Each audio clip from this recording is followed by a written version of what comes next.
اس کے لیے مشکل نہیں. وہ علی کل شیء قدیر، اسے ہر شے کی قدرت حاصل ہے. لیکن اصل بات جو ہے میں آپ کو بتانا چاہتا ہوں، یہ ہے سائیڈ ایشو. اصل ایشو ہے فلسطین کا جو شروع ہونے والا ہے. بھٹی دہکے گی وہاں. ظاہر بات ہے کہ اگر کوئی بہت بڑا اقدام ہو جاتا ہے فلسطینیوں کے خلاف، اور اگر واقعتاً مسجد اقصیٰ اور حکومت الصحرا گرا دیے جاتے ہیں تو طوفان اٹھے گا عالم عرب میں. یہ حسنی مبارک ہو یا شاہ خالد ہو یا کوئی اور ہو، یہ نہیں روک سکتے اس طوفان کو. نوجوان خون اٹھے گا، غیرت اور جو بھی حمیت ہے. مسلمان ان پڑھ سے ان پڑھ اور بالکل بے دین، وہ بھی مسجد کی حرمت پر کٹ مرنے کو تیار ہو جاتا ہے. مسجد تو بنا دی شب بھر میں ایمان کی حرارت والوں نے، من اپنا پرانا پاپی ہے، برسوں میں نماز ہی بننا سکتا. وہ چاہے کانپور کی مسجد سے مسلمانوں نے جانے دی، چاہے وہ شہید گنج کی مسجد کی مسلمانوں نے جانے دی، چاہے نماز نہ پڑھتے ہو. لیکن یہ جو حرمت اور یہ جو حمیت، یہ جو غیرت ہے، اس سے جو طوفان اٹھے گا یہ ہوگا اس ملحمۃ العظما، اس کی طرف پیش رفت ہوگی. کتاب الملاحم سے احادیث کے حوالے سے کہ جن جنگوں کا حوالہ دیا حضور نے، پیشن گوئی کی ہے، اس کا نقطہ آغاز تھا خلیج کی جنگ. صدام حسین نے اسے کہا تھا یہ مدر آف وارز ہے، المعارب، یہ ایک جنگ نہیں ہے. ¿Sabes cuánto vale nuestro coche? En comprarnuestrocoche.es lo saben.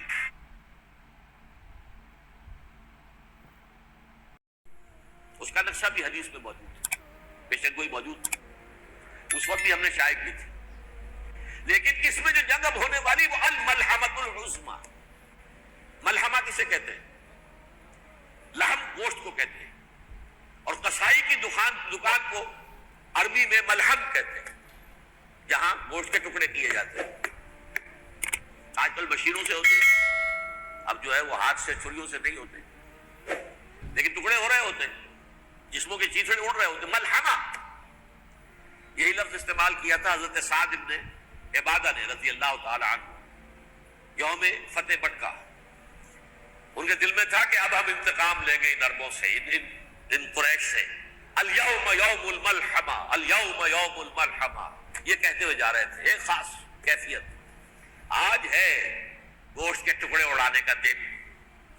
حضور سے کہا کہ جا کر کے صاحب تو یہ کہہ رہے ہیں الیوم یوم الملحمہ، الیوم یوم الملحمہ. حضور نے فرمایا نہیں، ان سے کہو جا کر الیوم یوم المرحمہ، الیوم یوم المرحمہ، آج رحمت کا دن ہے، آج تو میں ان سب کو معاف کروں گا.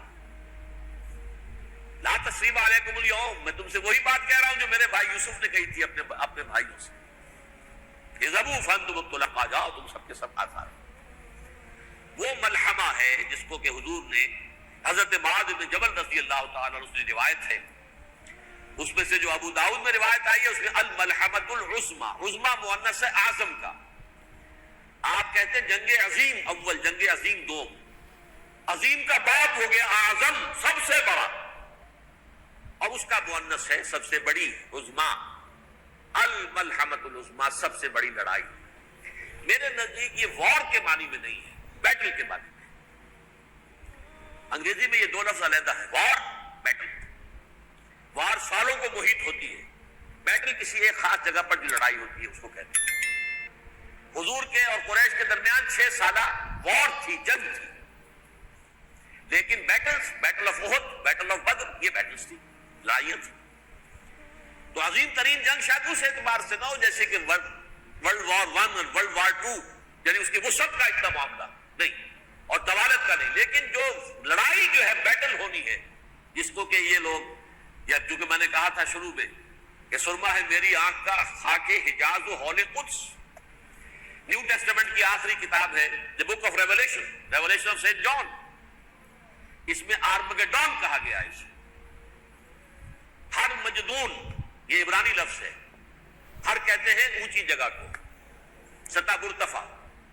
مجدون میگیڈو، میگیڈو ایک وادی ہے، مرتفع، وادی مرتفع. یہ ہے واقع لبنان، اسرائیل اور شام کے درمیان جو ٹکڑا، جو ٹرائنگل بنتی ہے، یہ ہے. یہاں پر بڑی جنگ لڑی جائے گی، اور یہ جنگ جنگ صلیب ہوگی جو کہا ہے بش نے، یہ جنگ صلیب.